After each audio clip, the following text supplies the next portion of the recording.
आज आपण कुरकुरीत असे बांगडा फिश फ्राय बनवणार आहोत। त्यासाठी मी इथे 8 असे बांगडे घेतलेले आहेत। स्वच्छ करून यांना असे कट लावून घेतलेले आहेत।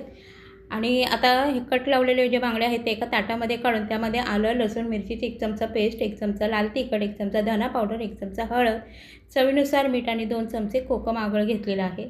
तुमच्याकडे कोकम आगळ नसेल तर तुम्ही चिंचेचा कोळ किंवा लिंबाचा रससुद्धा ह्यामध्ये घालू शकता। आता हे सर्व जे मसाले आहेत ना ते असे पद्धतीने आपल्याला ह्या बांगड्यांना लावून यांना झाकून 1 ते 2 तास ठेवायचं आहे। म्हणजेच आपल्याला मॅरिनेशन करायचं आहे। 2 तासानंतर इथे आपल्याला फिश फ्राय करायचे आहे, म्हणजे बांगडे फ्राय करायचे आहे। त्यासाठी घेतलेला एक वाटी मी बारीक रवा, त्यामध्ये अर्धी वाटी तांदळाचं पीठ घेतलेलं आहे। पुन्हा ह्यामध्ये 1 चमचा लाल तिखट, हळद घेतलेली आहे आणि चवीनुसार मीठ घातलेलं आहे। छान हे मिक्स करून घ्यायचं आणि जे बांगडे आपण मॅरिनेट केले होते ना त्यामध्ये असे घोळवून घ्यायचे आणि यांना शॅलो फ्राय करायचं आहे। तुम्ही ह्यांना डीप फ्रायसुद्धा करू शकता, परंतु शॅलो फ्राय जरी केले ना मध्यम आचेवर हे बांगडे तरी छान कुरकुरीत होतात।